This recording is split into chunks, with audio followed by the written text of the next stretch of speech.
I'm just glad to be here, and I'm glad to be with my brothers.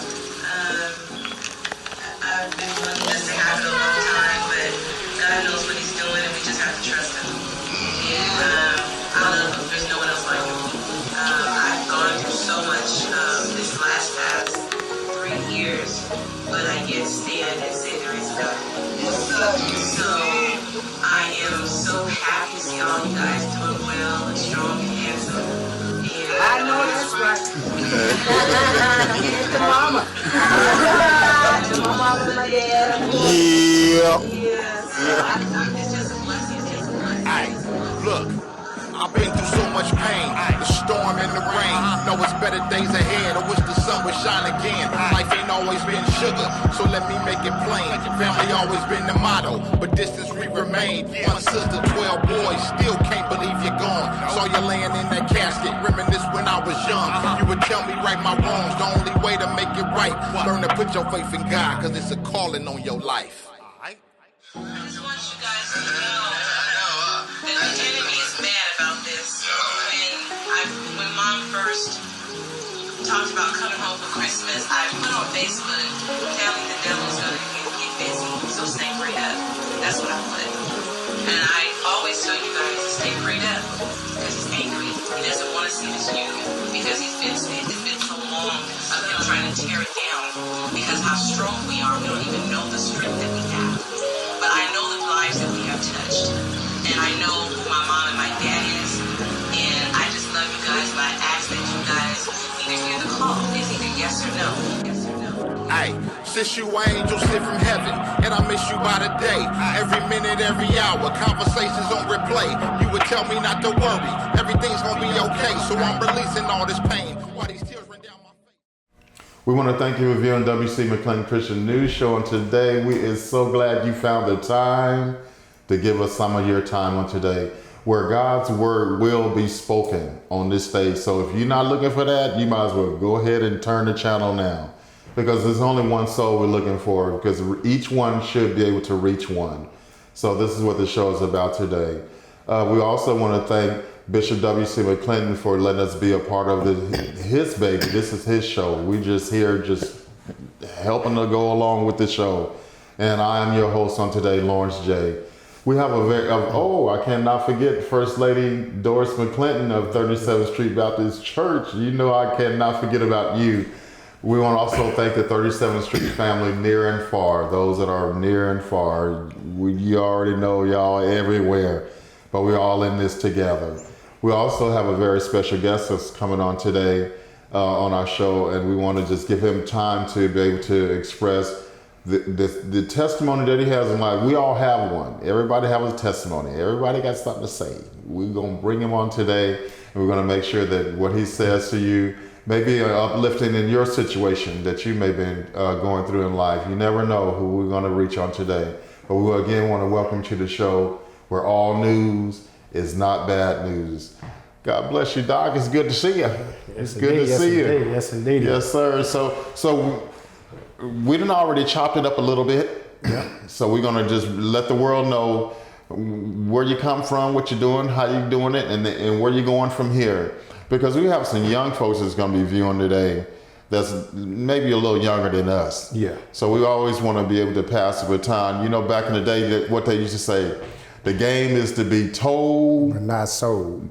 So that's the game we out here doing. We're just trying to put it out here because it's not to be sold, it's to be told on today. So we want to let's start off with your younger days, how you're growing up, how you came up. And Yeah, I'm from San Diego, California. Okay. And growing up, single parent. My dad left when I was 5. Okay. He was in the military, so that's how he met my mom. My mom's from San Diego. He's from Florida. Mm-hmm. He was in the Marines, and they met in the 70s, where I say the 60s. Okay. Had me in 1970. Mm-hmm. I was born in 1970. my dad left when I was 5, so it was just me and my mom growing up. And the brothers, sisters? No brother and sister. I'm single child. You the boss. Yeah. So you could just imagine I was spoiled. Yeah. Single parent. No brothers and sisters, but I got brothers and sisters on my dad's side. Okay. So my mom, she was one of them old fashioned type women. She knew that I need a male in my family. So she had 4 brothers and sisters, and she had it was 6 of them. She had 4 brothers. Okay. And so she used to push me on to my uncles. Cause her thing was she never gonna raise no punk. That was I always heard that. Yeah, that's a tough mom. Yeah, I heard that growing up. Man, that's what I'm raising a man. I ain't raising no punk. Yeah, So this is the type of things I heard growing up. Okay. Crying, that was a no inside the house. Right. So I couldn't just come to her and lay up on her and grab her because she was, pushing me off. She didn't want, her thing. She wanted you to get out there and do something with yourself. Yeah. So as I was growing up, I was always pushed on to my uncles. My uncles, they was she gave them all rights to just do whatever. Right. So they punched on me growing up, trying to make me football in your chest. Yeah, throw the football. I played sports. I was a football player. Oh, okay. I played Pop Warner growing up. Okay. So they were just trying to make me tough, Okay. But I did have a grandmother. Okay. Oh, yeah. She that's where she was the one that laid that soil and that seed into me. Okay. Because she was a Christian. She was from the old school. Okay. So our family originally from Houston. Okay. They're originally from Houston, Texas, 3rd Ward. Okay. And they came out in the late 50s, early 60s in San Diego. Okay. And so my grandma, she was real religious, so you can just imagine my mom working, so she was pushing me onto my grandmother. Okay. And so you're getting the best of both lives. I'm getting the best, yeah. Getting schooled by your uncles, and at the same time getting the word by grandma. My grandma. That's how I did too. Yeah. So like that. So I was able to get that. I didn't understand it at the time. She pushed me to go to church. Okay. You're going to church every Sunday. You're going to, you're going on Wednesday. So I was, as growing up, I'm bored. I want to play and I want to go out, Right. And she used to make sure I was in church on Sunday. Okay. And so I had my grandmother, had my mother. As time going on, I think I want to say 78. Okay. I was 8 years old. Let me go back. How I was living with my grandmother. Okay. Because this is a key point. My mom went to prison. Okay. She stabbed her boyfriend.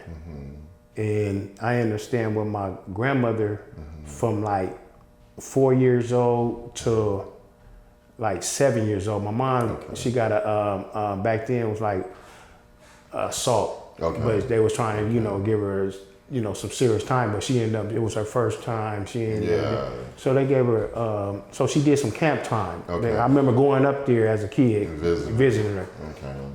So I stayed with my grandmother, but like I say, I was still pushed with my uncles and all that at this time. My mom got out when I was 7. She was getting her stuff together.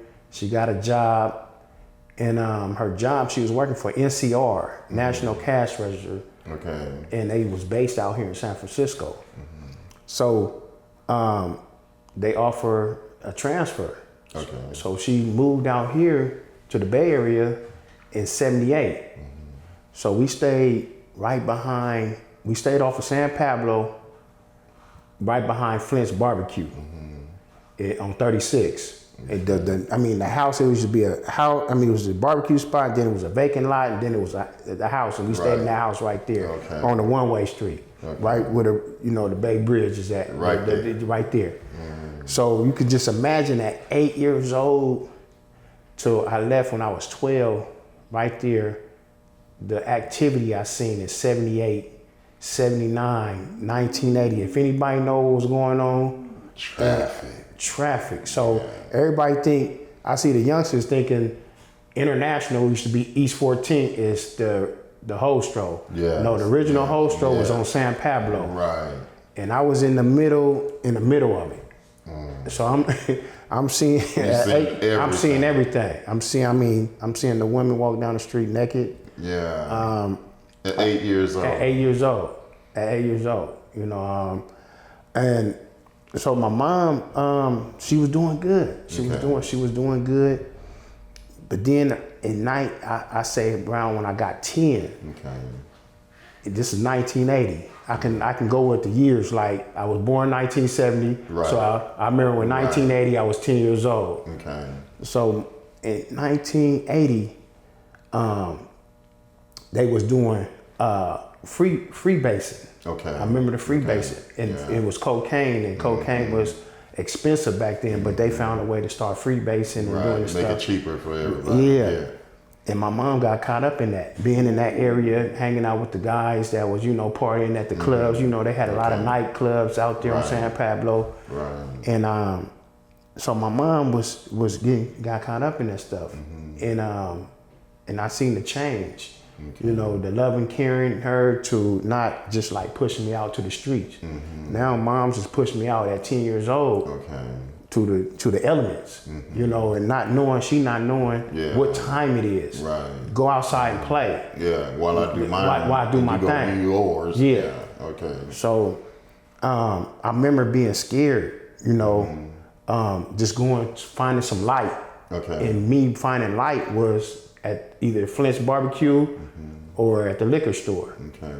And being at the liquor store, I'm meeting the guys, and the guys kind of a lot of moving and grooving. Yeah, so So the guys they took me in. They took me. I was tall. They knew my mom because we going to that store, and they they knew I was young. Like what they like knew. They kind of like knew what was going on. Yeah. I'm 10 years old. They like, boy, what you doing outside? They like, come on. They seen I was, kind of scared, and they took me in. Only child. Yeah. So I learned fast. I was, I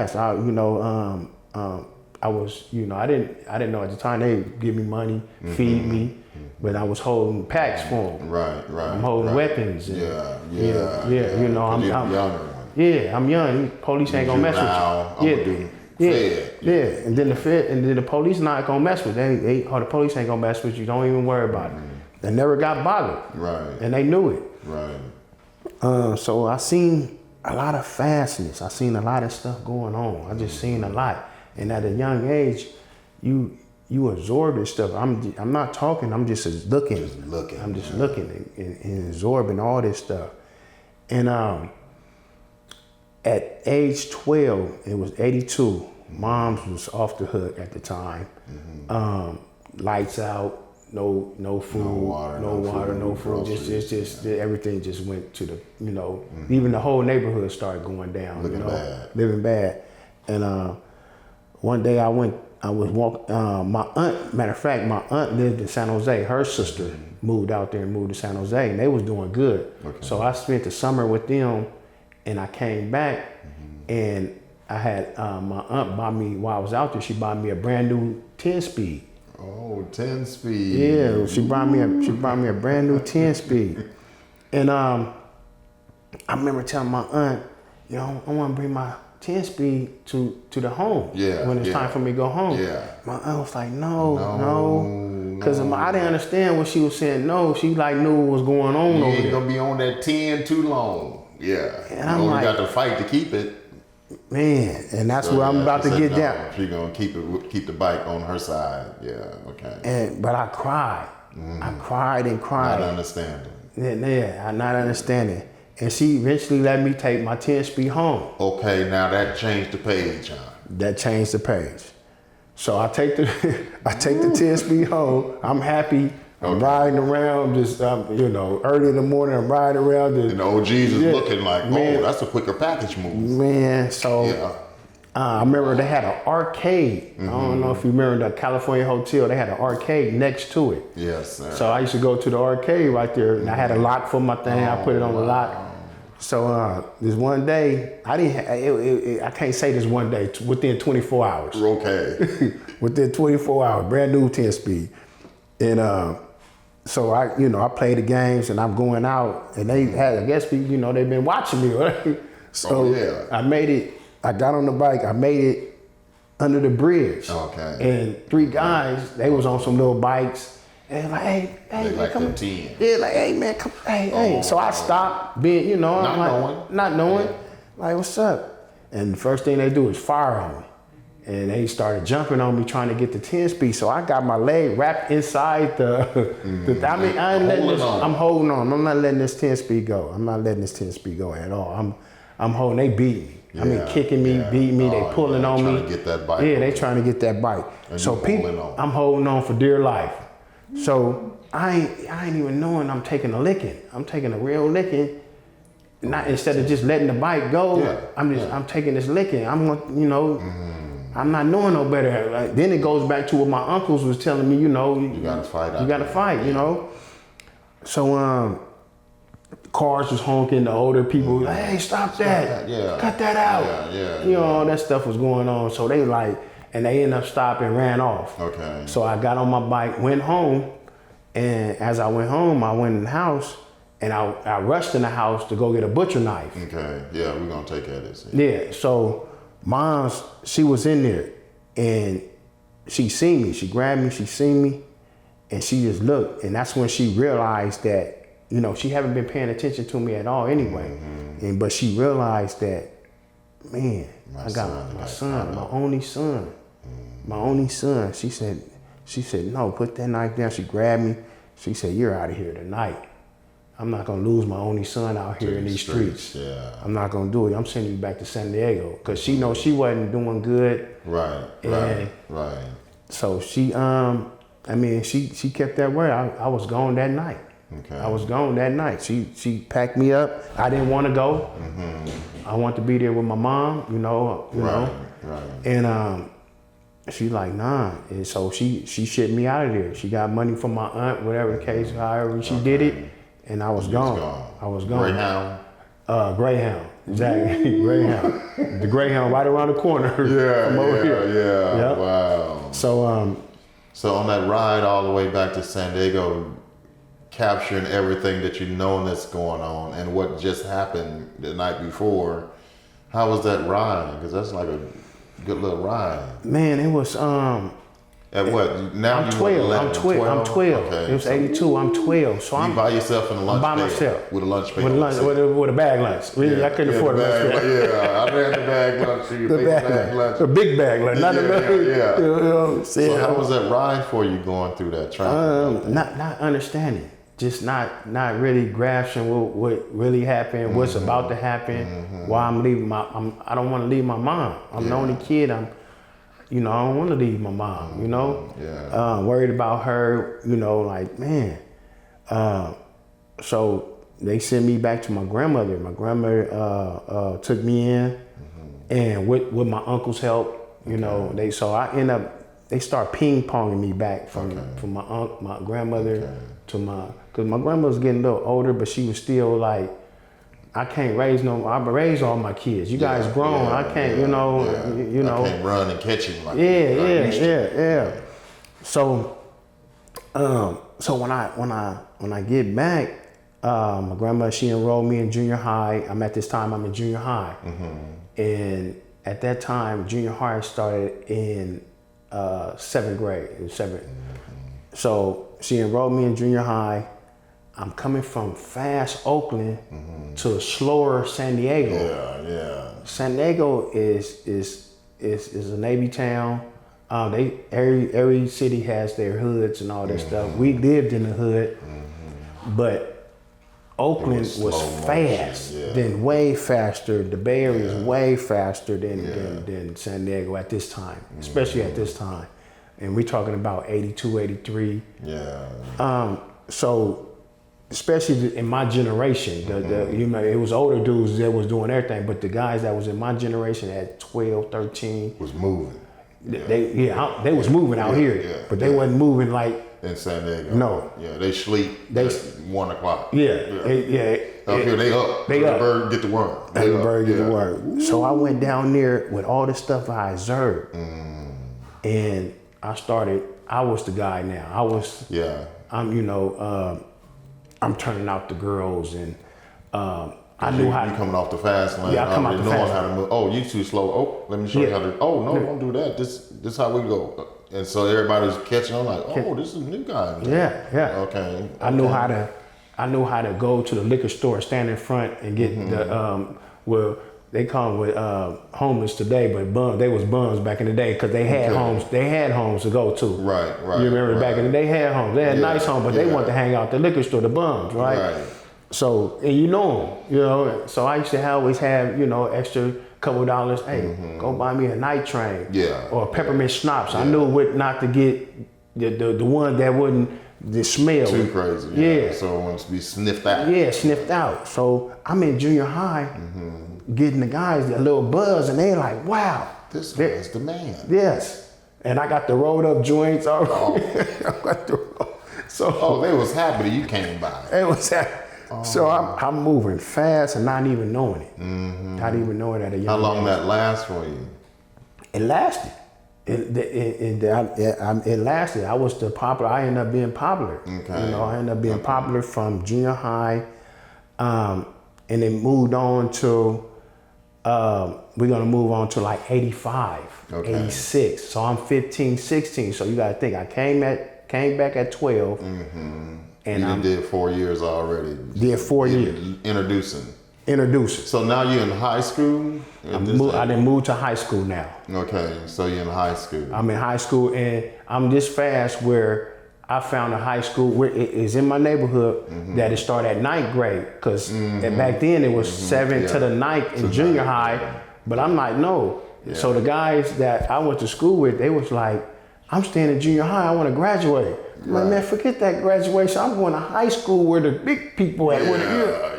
Yeah. So 85, I'm in the 9th grade, and I get to high school. Okay. I'm in high school. So I'm in the high school where it says at 9th to the 12th. grade, Yeah. So now I'm in high school, and I fell right in because I was always with the older. I had always been around older people. Right. You know, So growing the up. language, you know how to move, and okay. Yeah. And then another thing, what I was doing, I was carrying weapons. I started off with a knife, a buck knife. Okay. And then I kind of understood that. Switchblades. I kind of understood that weapons, you had power at a young age. People were scared of weapons, and so I carried that on, like, cause I seen the guys out here. Man, when I was in middle school out here, my best friend was carrying a 25 pistol, and we're in the 5th and 6th grade. So this is the mindset, the mentality. Yeah. They was moving fast. I'm talking about they was moving real fast. Okay. He got the derby with the trench coat on, and when I was out here, when we was out here, in 5th grade, 6th grade. So, this is the mentality I had. I knew that carrying weapons, it carried power. Right. People was you scared or you respect you, either or. It's a thin line between respect and fear. Right. So I carried weapons. Started off with the knife. Like 85, so between 85 and 86, crack cocaine came out. Changed the game all the way. Yeah. So how was that experience? I know we're getting down to the time, because there's a part of your testimony that I really want these young people to really get a grasp of, because we done gave them the trail of how it really came down. And you did a really good job of explaining from age to age, because every age that you describe, somebody's just viewing either is that age, or their children are the age. Yeah. So they were gonna watch. Yeah. So now that you went through that part, I think we probably got about 3 or 4 minutes left on the clock. Can you describe the rest of the time from all that traffic that you was involved in, where it ended up being? So describe as to date in high Did school. you end up doing any time behind? Yes, carrying pistols and all that? What got you caught So up in that? when I end up getting to high school, I ended up getting shot at 17. Okay. I ended up getting shot. Didn't never do no serious time, and didn't do no juvenile, none of that. I was missing all that. All my friends went. I was missing it. You know what I'm saying? But I ended up getting shot. That was my, they was doing time. I'm still out here in the street war. It ended up being a street war out there when everybody started getting their money up. Right. And then it just went, haywire because everybody it was a street war going on where people want, it was so much money in crack cocaine. Yeah, they wanted territory. It was all about whose street is this and all of that. And I ended up getting caught up in that. I got shot up real bad at 17, which it turned me into a beast. Okay. It turned me, it turned, all the things I had learned at home as being a child, a Christian child, it turned me into being a monster, because I had a lot of anger that nobody came and talked to me. Didn't understand. Got out of control. And I wanted somebody to feel the pain that I felt. So I unleashed it.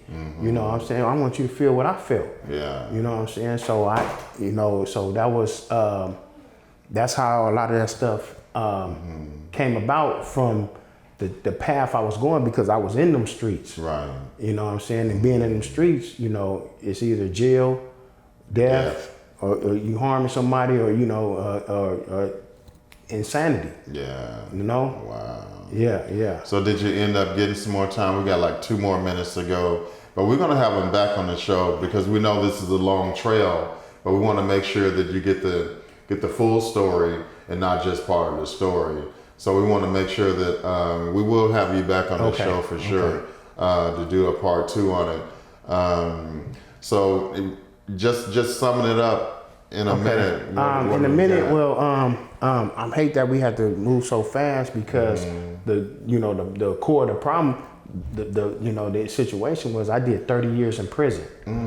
I did 30 years in prison. I've been out 1 year and 9 months. And today, I learned a lot from being in prison. It took me, it wasn't. That's where you got your education. That's where I educated myself. That's where I found that, all that stuff that I was doing was learned behavior and it wasn't the right behavior. Right. You know what I'm saying? Wow, 30 years. 30 years in prison. Yeah. So how many prisons were you at?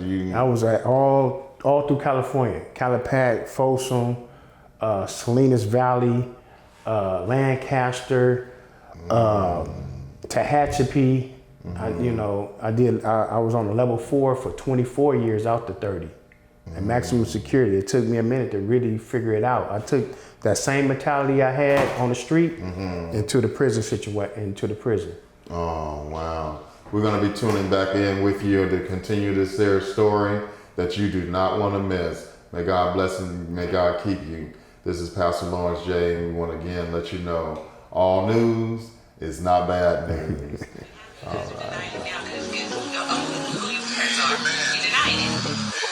So, all over preaching. Yeah. Here's the ball. Finish what you started. Finish what you started. Finish what you started. Finish what you started. Hey. Got you, man. Hey. Finish what we started. I'ma finish what I started, sis. Cause God got control of this.